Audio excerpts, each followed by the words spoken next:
Well, hey you, thanks for showing back up again here. This is the old Firebird Restoration Station. My name is John. This is the Great Pumpkin, and we're going to have some fun doing some fuel system maintenance, or I guess upgrade, or install, or yeah, that stuff right there. That's a fuel line that comes in a little tiny box. It's supposed to go from front to rear of the car. As you can tell, that's not exactly the shape you would expect for the original fuel line, but that's how they ship them. They give you directions on how to bend them back.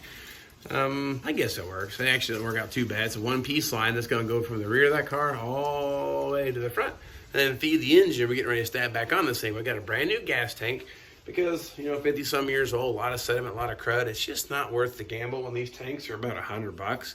I mean, that's a lot of money, but it isn't really, all things considered, from damaging an engine, leaving you stranded. I guess it's a good preventive maintenance on a car like this, especially a complete nut and bolt overhaul. And also, it looks really nice. I got there in that white box there. That is the new fuel sending unit. The original one that was in it, did some testing on it. It did not read right. Wasn't getting a nice continuous reading from 0 to 90 ohms of resistance. So I didn't feel it was going to be a good sending unit to give an accurate fuel gauge reading. Same thing. Want this car to be reliable? Well, I had to make sure the fuel level sensor is working great, and it did not. So we've got a new fuel line we're going to put on, new fuel tank, new sending unit. Get it all mounted on the car while it's here on the side. That's one of the reasons I built this little flipper thing, because I don't like climbing on the floor a whole lot. This makes it a lot easier to get everything all mounted, test fitted, and looking nice before we go ahead and mount the subframe and engine all back to the car. Well, let's get started by getting it all unboxed and see what we got to work with. Probably should have done that beforehand, make sure it wasn't damaged and shipping, but you know how that goes. I didn't do it.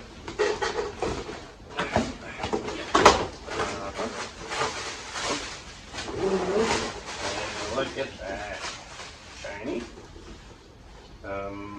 Should have there it is. There's a O-ring for sealing and a snap ring or a lock ring to put in there. And then we got a wiring harness that goes onto this that feeds up to the dash. So I would say that looks like that ought to work. There, we got a bit of a wind tunnel today.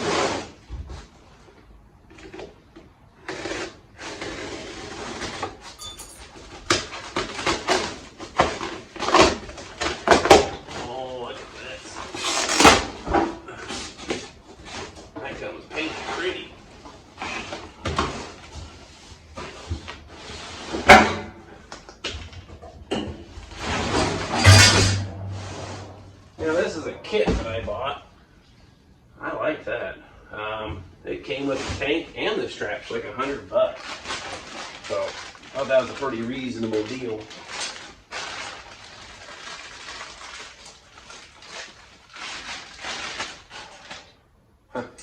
My favorite stickers, made in Taiwan. Pretty much think that everything's made there. Alright, well, I say the parts look like they will do what I need them to do. So I think we're going to first thing first, we'll get this tank setting unit installed and locked into place, and we'll get the tank put up underneath the car. Hey, we're going to take another break here to do the VVG certification. This one here is Steve's 1969 Firebird. Owned this thing for about 8 years, 352 barrel car. He ditched the 350 and went with a 455. It's built pretty good. Have it on the dyno here, just over 500 horse and nearly 600 foot-pounds of torque. You know, go Pontiac. Now, he set this thing apart, back together, changed out the control arms, tubular.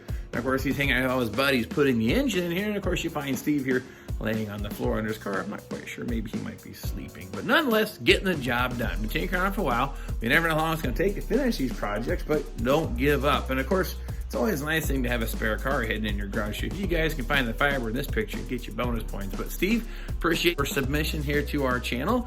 I hope that we've inspired you, and of course you sending these pictures, and hope to get you guys inspired to get your car together and get your friends involved. Check it out, Steve had a whole crew putting his engine back in. That's a lot of fun sharing that with people. So nonetheless, Steve, thanks for sharing your submission. Definitely VVG certified. I see it's happening in a garage, and of course, you know, organization. What's that, right? That's all part of the thing here. Always got stuff stacked everywhere, but that's just part of the build sometimes. But now, if you'd like to have your car added to the VVG certification submission list, check out the link here in the email description, or the email link in the video description here. Send me your submission. Send me the pictures, your photos, the nickname of your car.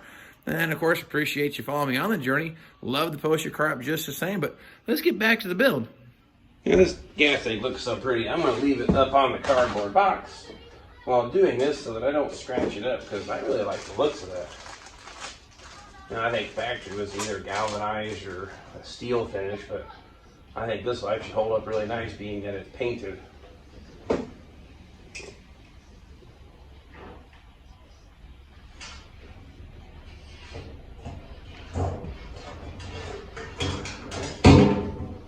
Now the orientation, I'm going to call it almost idiot proof, but it's got 2 alignment tabs. It's kind of hard to get it wrong. You have to actually try, but I suppose it's possible.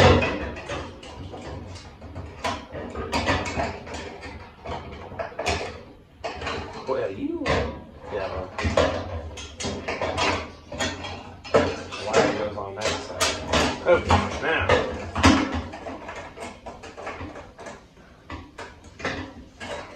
So we got the O-ring in place.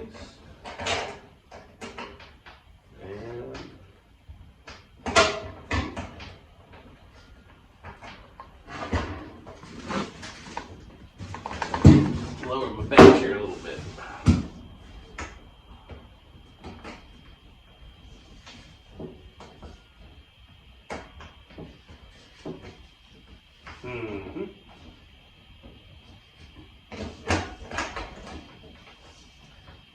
Quite want to start. I think I'm going to taper the leading edge of these just a little bit to kind of make a ramp. It just doesn't want to grab, so I'm going to take this corner and just bend it just a little bit towards the tank. That way maybe it'll help hook it and get the thing started.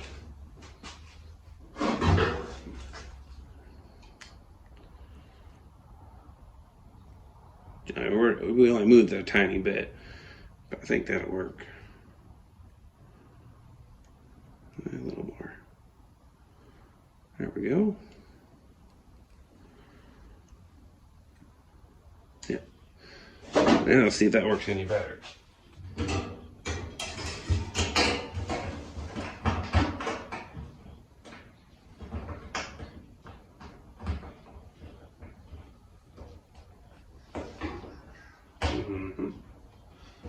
Yeah, no. Always has to be some kind of challenge or something fun, right? So, we'll go a little further with it.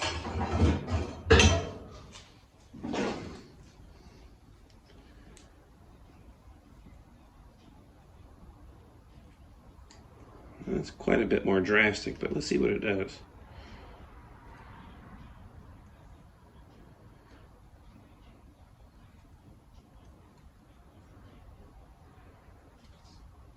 Yeah.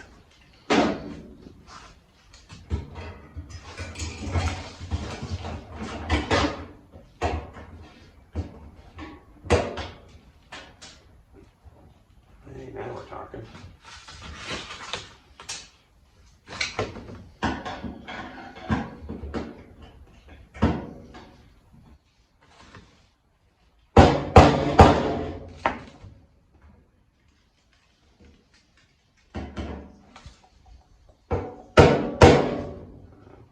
Well, 3 ears are started, so that's a plus.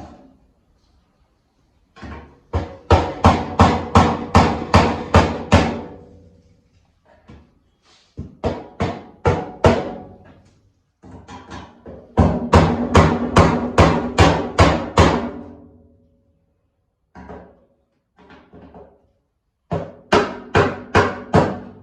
we go. Locked in place. That was a little more of a pickle than I thought it was going to be, but you got to rotate it around to a little stops line up with these little index marks. So she's locked into place. That's definitely going to be sealed up. That O-ring was a little stiff. I don't know if that was intentional or what, but that was one of the worst I've ever had it installed. Now I'll go ahead and hook up this wire. It snaps on here, and it shoots towards the back of the car. I just need to lay it on top of the fuel tank before I put it in. Okay, got the little electrical line ran there. Something I've done here, you see this piece of tape? When I flip this tank up on its side, the wire is going to fall, down towards the ground. I don't want that to happen until I get it all put into place. So once it's up there, it won't be a problem. Or laying the car back, instead of flipped up on its side horizontal, gravity's not going to have an effect on that. But until then, I need to have that into place. So also, the other thing I've done here, we've got new studs. They have a carriage type bolt. They slide in between here. They're actually correctly, they feel kind of floppy, but they don't turn, but they slide into that groove. Next thing you do is get the straps here all hooked into place. There's a couple bolts. I'm gonna do that next, and then we can flip the tank up in there. All right, well, first things first, you hook these things through. I'll do one here at a time. There's actually a bolt. Well, these are pretty nice. I don't think you gotta fight those for a while. Kind of nice, I didn't have to. Yeah, see what I did there? Hook it through. Now you stab your bolt through. And just run a tight 3/8 socket.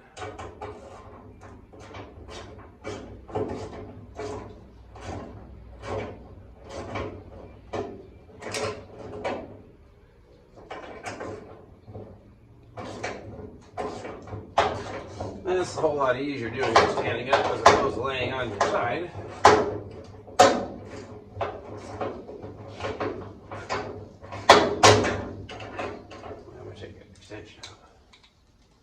A little stubborn on the bolt. Can't manage laying on the back and fighting this.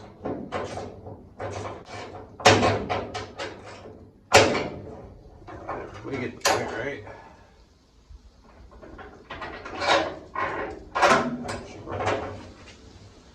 And the same down here.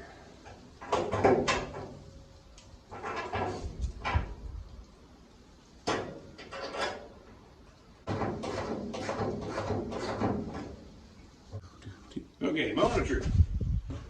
Let's put a tank in the car.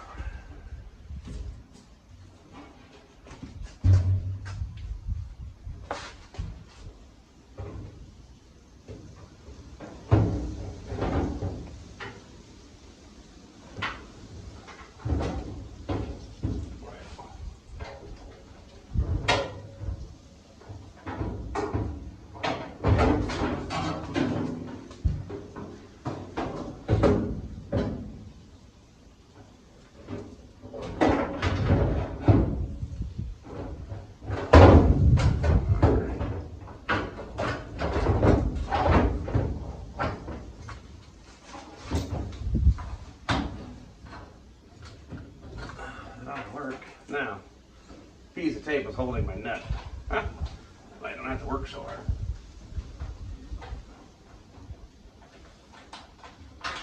Well, you little devil.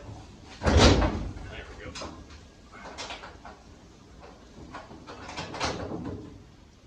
on.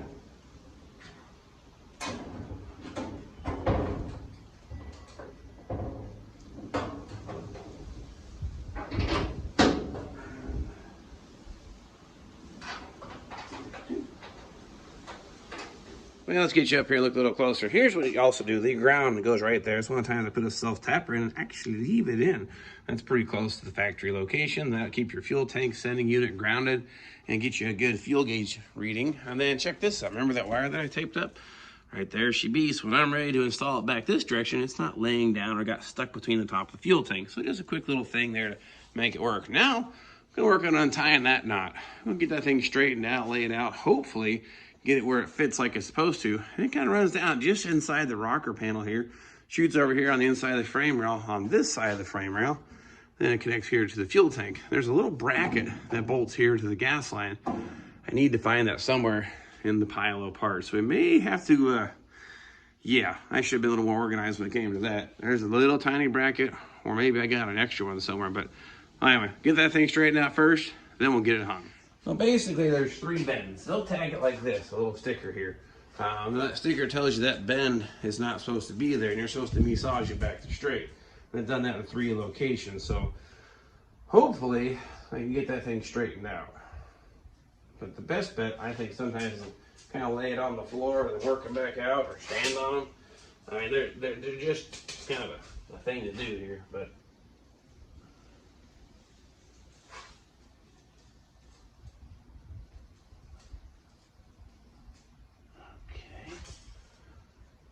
so that one come out all right. Then we'll do this one next.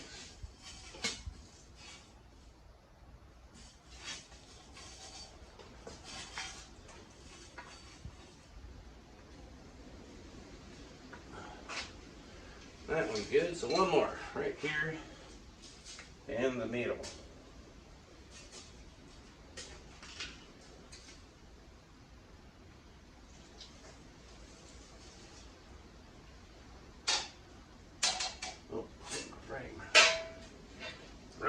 space.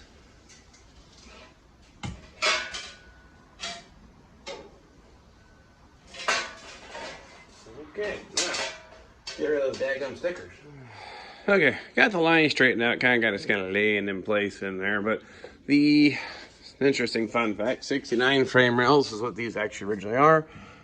68 uses these clips. This clip should be a little further this way to be correct for 68. So fortunately, I guess I'm not building a Concours original restoration, but that clip isn't the right style. It is the right style clip, just not quite the right location. It should be a little further this way, and this one should be a little further down. Well, I'll get you back up to speed. Seems I lost some of the footage, unfortunately, but the clips, I ended up going this way instead. The snap-in style just didn't want to stay into the frame because, well, just like I said, these are 69 frame rails. That's all you can buy, that's what they sell you, but just a little FYI, I ended up going with a bolt-in style which came with the kit. Now, this is correct. That hole does line up. That's the same for 68 and 69. Got the little clamps in place just like they were from the factory, so that looks correct.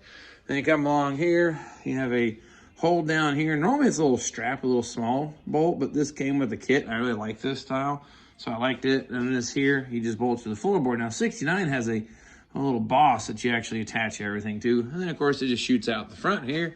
And eventually it'll tie up there to our engine. But I lost some of the footage of installing it because, well, the battery died in the old camera here. So I want you to see it look like when it's all finished. Next thing, go around here, work on doing the brake line.